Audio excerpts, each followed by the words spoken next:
You sit in front of the task. It matters to you. That's the problem. Your hands are still. Your mind is loud. You tell yourself you'll start in a moment, after one more scroll, one more breath.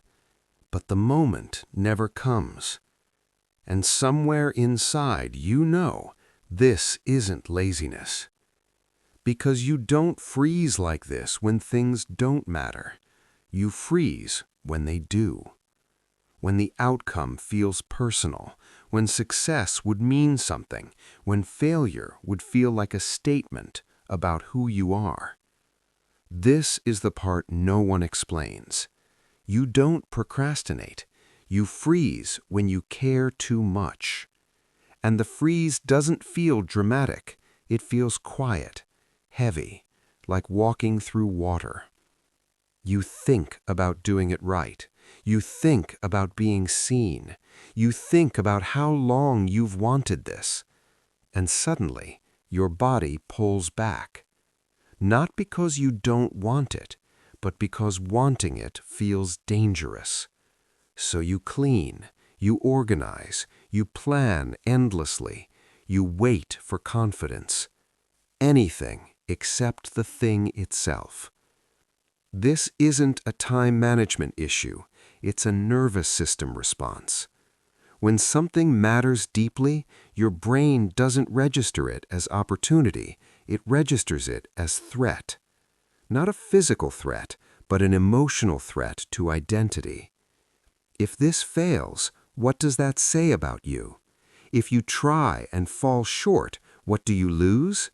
Your confidence, your self-image, your hope? The brain is designed to protect you from pain, especially emotional pain, tied to who you think you are. So when the stakes feel high and certainty feels low, your nervous system chooses the safest option it knows: stillness. In neuroscience, this is the freeze response. Fight, flight, freeze. Most people think freeze only happens in danger, but the brain doesn't separate physical danger from emotional exposure. To your nervous system, being judged, failing publicly, or disappointing yourself can feel just as threatening as physical harm. That's when the amygdala, the brain's threat detector, takes over. Stress hormones rise, your breathing changes, your thinking narrows. The part of your brain responsible for planning and action goes quiet. And suddenly, starting feels impossible, not because you lack discipline, but because your brain is trying to keep you safe. This is why forcing yourself rarely works. Pressure increases threat, threat increases freeze, and the cycle tightens. Here's the reframe that changes everything. You are not broken. Your system is doing exactly what it learned to do. Especially if you grew up in environments where mistakes were costly, where effort was tied to worth, where being good mattered more than being human. In those environments, the brain learns a rule. Trying hard is risky. So when you care deeply as an adult, your body remembers. It says, be careful. Don't expose yourself. Stillness is safer. This is also why you might notice something strange. You can do meaningless tasks easily, but meaningful ones drain you before you even start. Because meaning raises the emotional stakes.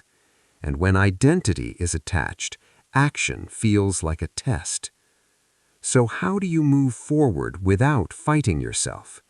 You don't push harder, you lower the threat. The first shift is internal.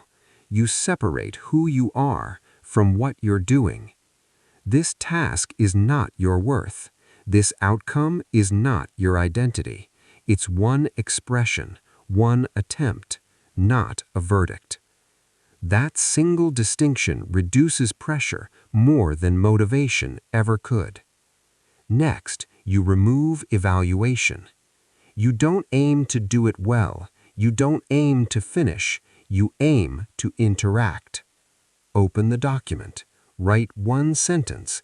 Close it if you need to. The brain relaxes when it doesn't feel judged. Then you name what's happening, not to analyze it, just to acknowledge it. This is fear. This is care turning into caution. Labeling emotion activates the thinking part of the brain and quiets the alarm system. Your nervous system calms when it feels understood. After that, you shift the question. Not will this work, but how do I want to relate to this today? With curiosity? With gentleness? With honesty? This moves you out of performance mode into relationship mode. Finally, you involve the body, because freeze doesn't live in thoughts alone. Slow your breathing. Feel your feet on the floor. Let your shoulders drop. Safety is felt first, then thought. Over time, your brain learns something new, that caring doesn't always lead to harm, that imperfect action is survivable, that you can move without being exposed. And movement returns. Not explosively, not dramatically, quietly, naturally. So the next time you find yourself stuck, don't ask, "What's wrong with me?" Ask, "What feels at risk right now?" Because the part of you that freezes is not your enemy. It's the part that cared deeply before it learned how to feel safe doing so. And safety, not pressure, is what brings motion back. Slowly, gently, on your own terms. That's not procrastination. That's protection.